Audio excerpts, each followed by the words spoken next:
Une réalité que je commence à voir que les vendeurs vivent, c'est qu'ils mettent leur propriété en vente. S'il y a une surenchère, great. Les surenchères sont pas, c'est pas des surenchères de folie, mais quand même, ils acceptent un petit peu plus élevé que le prix demandé.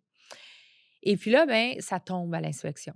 C'est sûr que là, on peut accepter une offre, on peut accepter une deuxième offre en deuxième rang. Donc, si jamais la première offre tombe, la deuxième sécurise quand même la transaction au prix qui a été accepté.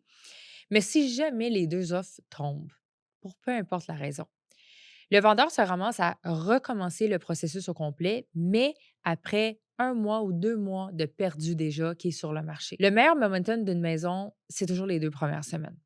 Après ça, c'est peu importe la propriété, c'est toujours un petit peu plus calme. Donc, c'est super, super important ce qu'on fait dès le départ de la mise en marché. Mais quand des choses comme ça arrivent, ça défavorise vraiment le vendeur. Et ce qui arrive, c'est que le vendeur va accepter, exemple, une ou 2 offres un petit peu en haut du prix demandé. Et quand ça tombe, ils s'attendent à ravoir le même prix. Mais ce prix-là, il l'a atteint parce que le momentum de la maison était tellement fort que les acheteurs ont voulu mettre plus. Mais est-ce que c'est vraiment ça que la maison vaut? On ne sait jamais parce que ça s'est pas concrétisé. La valeur d'une maison, c'est combien l'acheteur a payé.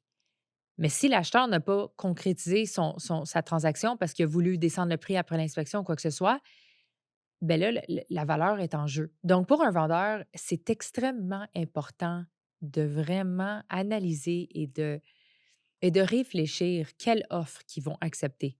Parce que si tout tombe à l'eau, c'est plus le vendeur qui est en perte. Puis, il a bien beau expirer le listing, recommencer à nouveau, mais après ça, le vendeur, il a toujours le prix qu'il a accepté en tête.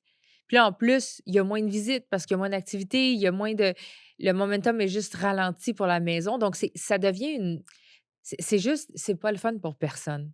Puis quand tu es courtier instructeur, c'est pas une dynamique le fun que tu veux avoir. Donc je vais jamais suggérer qu'un vendeur met un prix plus bas que qu'est-ce qu'il est prêt à accepter parce que même s'il y a plus haut et ça fonctionne pas, mais quand ton prix est plus bas, puis quelqu'un offre le prix bas, c'est très difficile pour un vendeur de dire: «Non, j'accepte pas». Mais pourquoi? On a offert le prix que tu as demandé.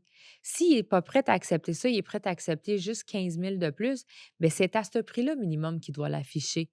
De jouer à ça pour avoir des surenchères par exprès, ça, j'encourage pas. Mais si un courtier inscripteur réussit à avoir une surenchère pour une propriété parce que le marketing était bon, la stratégie était bonne, mais que ça tombe à l'eau, il y a quand même une réflexion à avoir au niveau du vendeur que, OK, là, pour aller atteindre ce prix-là encore, ça va être extrêmement difficile.